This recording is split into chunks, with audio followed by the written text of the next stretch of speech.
Data shows 8 out of 10 Americans support strict shelter-in-place guidelines, so much so that some are taking it upon themselves to police local businesses and their neighbors.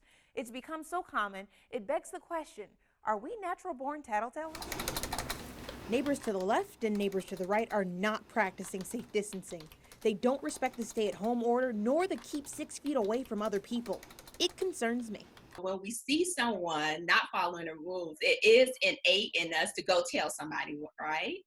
But what we wasn't taught when we was kids was the intention behind it. Therapist Santia Smith says no one is above tattling, especially when it comes to safety.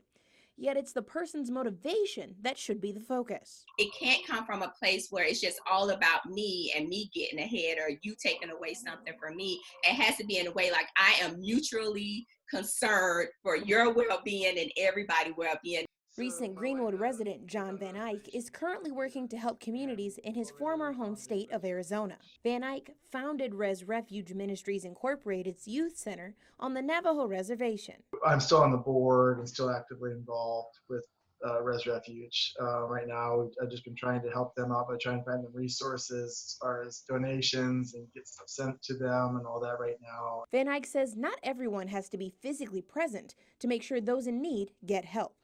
Res Refuge Program Director Autumn Hardy agrees. During this time, it has really brought more people together, and definitely the giving is there and the care is there, and the sense of community as well. Hardy says if someone is telling on another person, it's often to keep them safe and possibly to get them help, especially during the growing issue of panic buying in the nearby town of Gallup, New Mexico.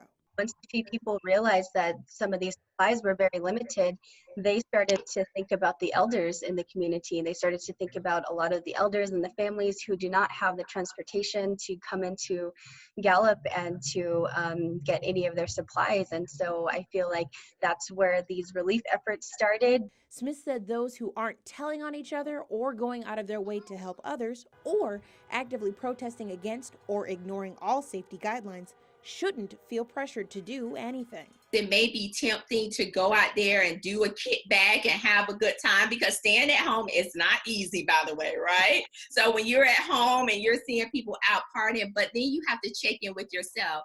If I go, is that a risk that I want to take? If I go, how am I going to feel afterwards? So that's what we have to weigh our own personal GPS system inside to just say what is right for me. For Van Eyck, the recent shutdown of Gallup caused him to ask his South Carolina neighbors for help. From the Zuni reservation and the Hopi and the Navajo reservations, that's where they go, as she mentioned, to get food, but they just, somebody's on public assistance, they had just gotten their checks, finally be able to go get food, and so there's no warning whatsoever when they shut it down.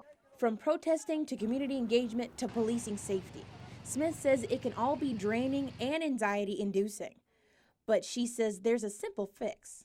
I would say start off your morning alone and by yourself to really kind of do whatever, if it's listening to music, if it's meditating, if it's taking a walk, whatever it is, to just ground yourself before you start the day. That is one key thing that you can do to kind of keep your anxiety down, because how you start the day is pretty much how you're going to end the day. Thus, it's all about being mindful of yourself and your surroundings. If you can give, do so. But don't feel like you have to do anything more than try to be the very best version of yourself. Tatiana Cash, 7 News.